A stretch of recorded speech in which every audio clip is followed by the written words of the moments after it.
Good morning, students.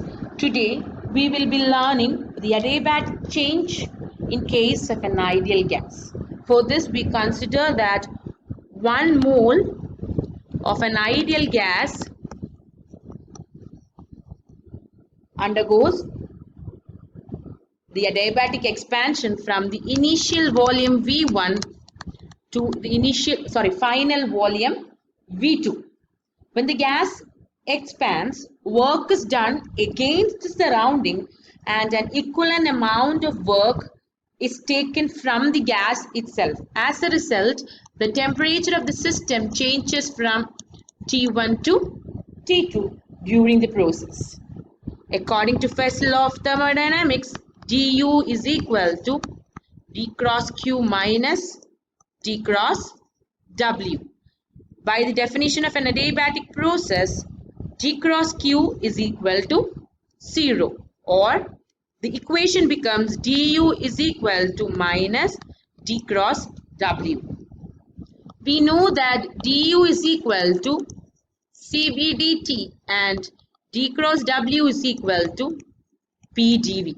Substituting these two equations in equation 1, we get cv dt, that is equal to minus p dv, and for 1 mole of an ideal gas, p is equal to RT by V.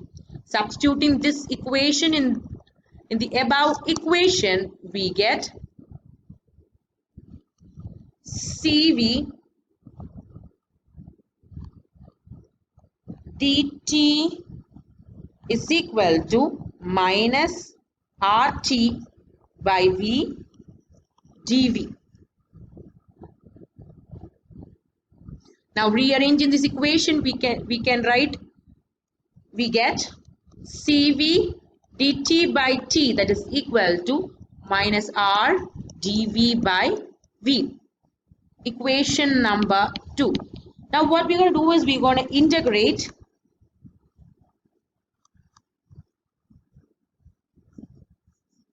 equation 2 between the intervals T1 and T2 and V1 and V2. So what we will get is Cv integral T1 to T2 dt by T, that is equal to minus R integral V1 to V2 dV by V. We assume that Cv is a constant between the time interval, between the temperature intervals T1 and T2. So the equation after integrating, what we will get is a Cv ln T2 by T1, that is equal to minus R ln V2 by V1, or we can write it as R, one minute, I made a mistake. Okay, R ln V1 by V2. This is because we know that log A minus log A, that is equal to log of 1 by A. Okay, so the expression becomes Cv ln T2 by T1, that is equal to R ln V1 by V2. The universal gas constant R is actually Cp minus Cv. Substituting that in the equation, we get Cv ln T2 by T1, that is equal to Cp minus Cv ln V1 by V2. Rearranging this equation, we can write ln T2 by T1, that is equal to Cp minus Cv by Cv ln V1 by V2. This can be written as ln T2 by T1, that is equal to gamma minus 1 ln V1 by V2, because Cp,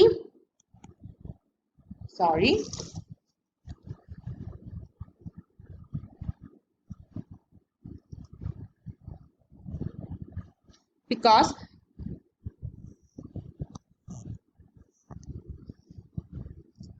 Cp by Cv is actually defined as gamma. So Cp minus Cv by Cv is actually Cp by Cv minus 1, that is equal to gamma minus 1.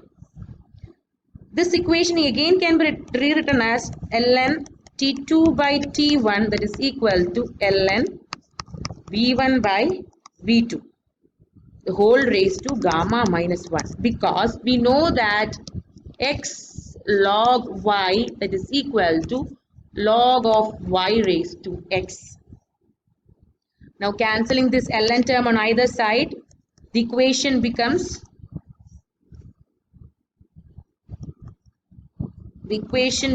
I'm so sorry, my board is acting funny today. Okay, T2 by T1, that is equal to V1 by V2, the whole raised to gamma minus 1.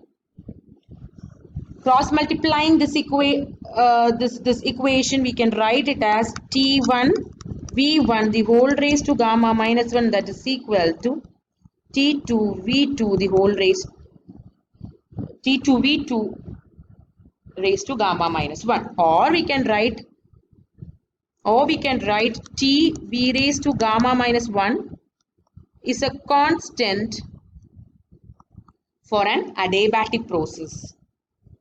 Okay, this is one form of the expression. Another form what we can do is, since we have taken an ideal gas, we can write P1 V1, that is equal to RT1, and P2 V2, that is equal to RT2. Dividing this, we get P1 V1 by P2 V2, that is equal to T1 by T2. Or we can write T2 by T1, that is equal to P2 V2 by P1 V1. I'm going to number this equation as 3 and this as 4. So we are going to substitute 4 in 3, so that what we will get is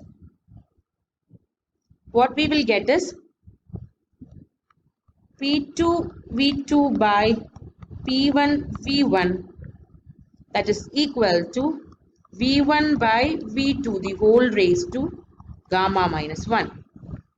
Okay, this can be again written as P2 by P1, that is equal to V1 by V2, the whole raised to gamma minus 1 into V1 by V2. This is equal to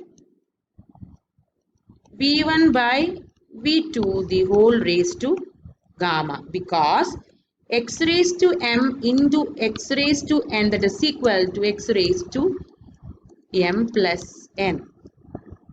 So gamma minus 1 plus 1 would be gamma. So what we will get is P2 by P1, that is equal to V1 by V2, the whole raised to gamma. Cross multiplying, we will get P1 V1 the raised to gamma, that is equal to P2 V2 raised to gamma, or PV raised to gamma is a constant. So this is another expression for an adiabatic process. Either PV raised to gamma is a constant, or TV raised to gamma minus 1 is a constant for an adiabatic process. So if you take the internal energy change occurring during an adiabatic process, we can see that according to First law, Q is equal to delta U plus W. Since Q for an adiabatic process is 0, delta U will be equal to minus W. So the whatever be the work done, the negative of the work done will be the change in internal energy. Similarly, if you take the enthalpy change delta H for an adiabatic process, what we will get is, as you know, H is actually defined as, H is actually defined as U plus PV.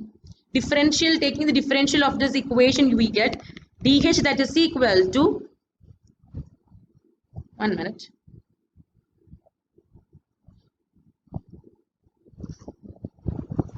dH that is equal to du plus p dv plus v dp. We know that according to first law of thermodynamics, d cross q is equal to du plus d cross w, that is equal to du plus p dv. So du plus p dv is actually d cross q. That this is actually d cross q. So the equation becomes dH that is equal to d cross q plus v dp. Again, for an adiabatic process, d cross q is equal to 0. Therefore, dH will be equal to v dp. Okay, so when are integrating this equation between the intervals h1 to h2, here p1 to p2, we will get h2 minus h1, that will be delta h c to equal to integral p1 to p2 v dp.